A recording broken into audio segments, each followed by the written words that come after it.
Here's the truth about a quiet week. The market rests, but the money does not, which is the reason why I'm live, because I know the money does not rest. The money just changes lanes. And the people who read the week ahead of today win the week ahead. The people who read the week ahead today win the week ahead. So here's what we are going to be doing this morning. First, I'm going to be showing you how companies are talking about cutting people, the exact words they use, because the words are a signal. The words are data. Second, I'm going to show you the door that will not open and why good people send out hundreds of applications and hear nothing back. And third, I'm going to show you what people actually earn, real numbers, straight from company filings.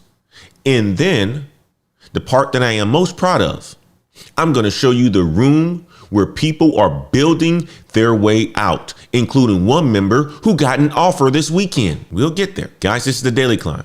I'm Antoine Wade. Let's look at the data. Real quick before we dig into the data. If you are watching the show live right now, make sure you tap the like button. It just takes 2 seconds, if that. And it helps another ladder climber find this show this morning. And if you are new here, this is what we do every single weekday at 7:25 to 7:30 a.m. Central. We turn business news into your career strategy. Make sure you hit the subscribe button so you do not miss tomorrow and you don't miss another show. All right. Now that I got that out of the way, let's go ahead and jump into the data, guys. It's quiet week. That's what we're going to call it. Quiet week. But let me start with something small. Okay, I'm gonna start with something small this morning. One sentence. On Friday, I showed you a bank CEO. He called some of his own workers lower valued human capital. You remember that. Bill Winters from Standard Chartered. And the very next day, he walked it back. Now, I am not going to rerun that story. You already got the breakdown on what Bill Winters said. And if you are new here, you haven't heard about it, just go ahead and do a little quick research on Bill Winters from Standard Chartered. But this morning, something new came out. Business Insider sat down with 3 crises experts, people who get paid to fix moments exactly like this. Here's what the article is titled, because I want to make sure you guys have access to the article and you know exactly how to find it. Okay, so I jump over to the article. The article is titled, Here's How CEOs Can Talk About Layoffs Without Saying Lower Value Human Capital. 3 PR experts. The first expert is named Oliver Ellerton. He gave one test, a simple one. He said, ask yourself one question. Would you say these exact words to the face of a person they are about? Would you say those exact same words to the face of the person they are about to let go? If the answer is no, then it does not belong in a memo, and it does not belong in a press release. He also said most of these labels are not meant to be unkind. He said they come from leaders who never learned to manage people, only numbers.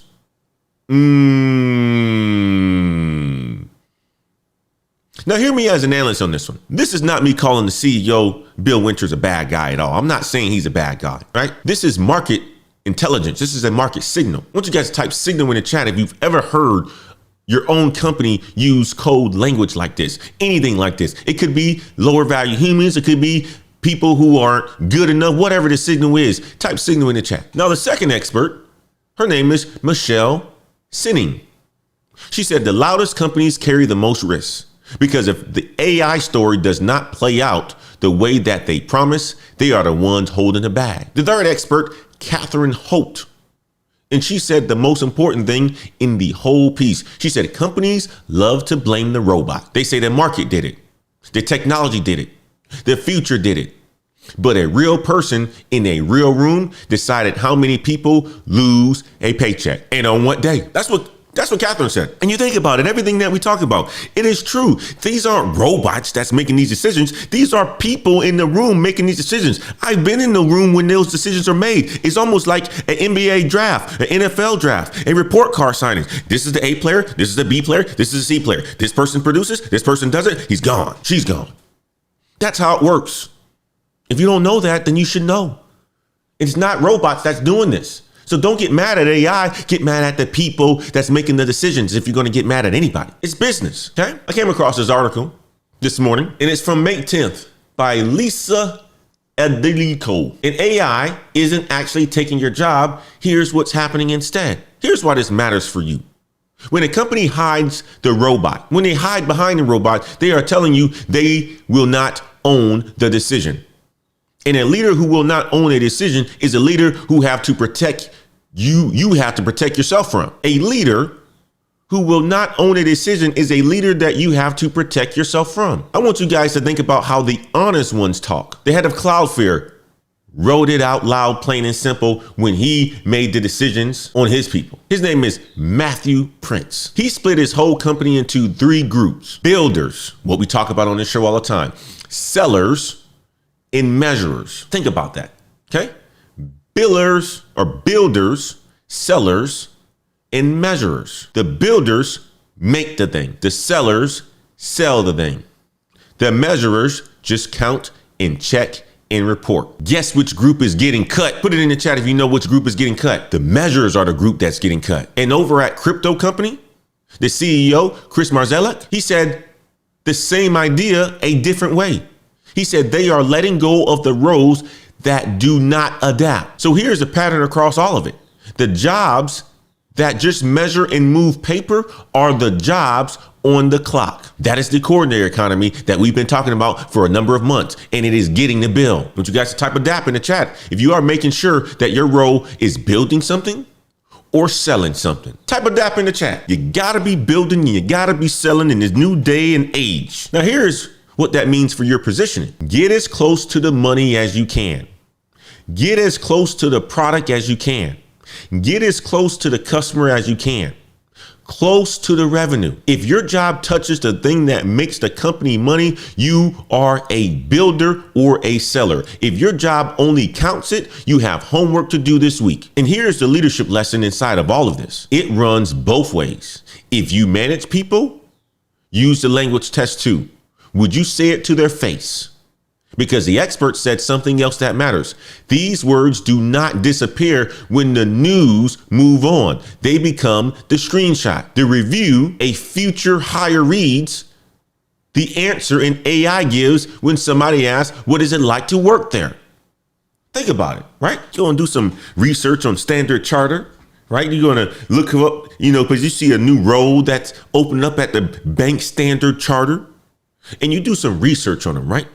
And you see all this PR news, this crisis news, and what the CEO says. And the CEO says that lower valued humans. Would you want to work for a company like that? That's going to be around for a long time. Your words are durable on both sides of the table. And the same expert gave one more rule, and it is the cleanest line in the whole article. Separate the worker from the role. A role becoming outdated, that is a real thing. A person becoming outdated, that is not. The companies that handle this well, they say roles we are eliminating, not people we do not value. And they back it with real support, severance, health coverage, honest references. So when your company talks about cuts, listen to the words. They tell you who you are working for. And if you're sitting here thinking right now, all right, Antoine, I'm a builder. Join the ladder climber crew, join the heights because of the daily climb. I'm a builder. Or you're probably saying I'm a measurer and I need to become a builder. We'll start here.